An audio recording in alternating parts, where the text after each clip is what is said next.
Hello everyone and welcome back to my YouTube channel Vivid Imaginations.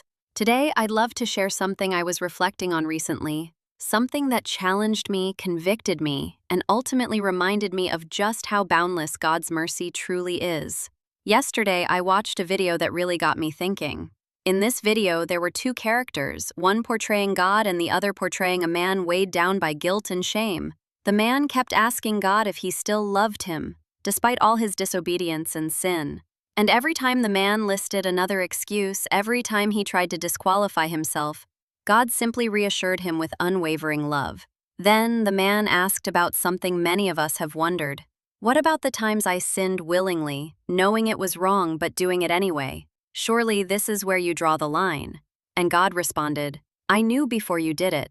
My grace and mercy were already waiting for you. At first, I honestly thought this was an exaggeration. The content creator must be trying to make it sound almost too easy to be forgiven, as if grace were a free pass to do whatever we please without consequence. While I was still turning this over in my mind, the story of the prodigal son came to me. I thought about how the father didn't even wait for the son's rehearsed apology. He ran to him, embraced him, and celebrated his return.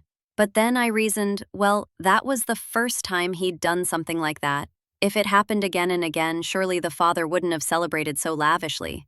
And then, like a quiet reminder, another scripture surfaced in my heart. When a man asked Jesus how many times he should forgive his neighbor, Jesus replied, 70 times 7. That's 490 times in a single day.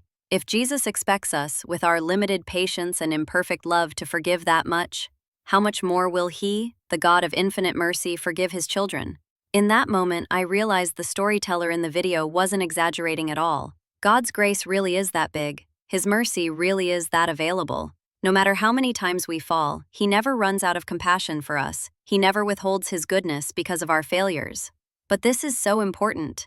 It doesn't mean we should go on sinning just because we know we're forgiven. The Bible is very clear. Shall we continue in sin that grace may abound? God forbid.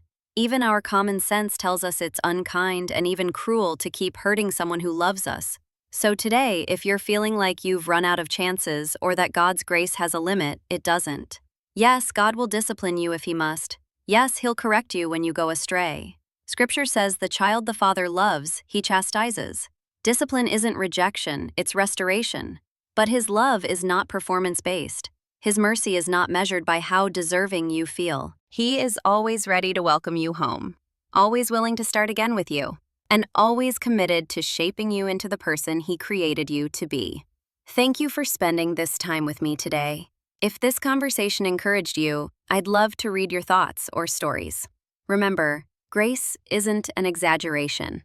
It's a reality, a gift freely given by a God whose love never fails. Until next time, stay anchored in His mercy.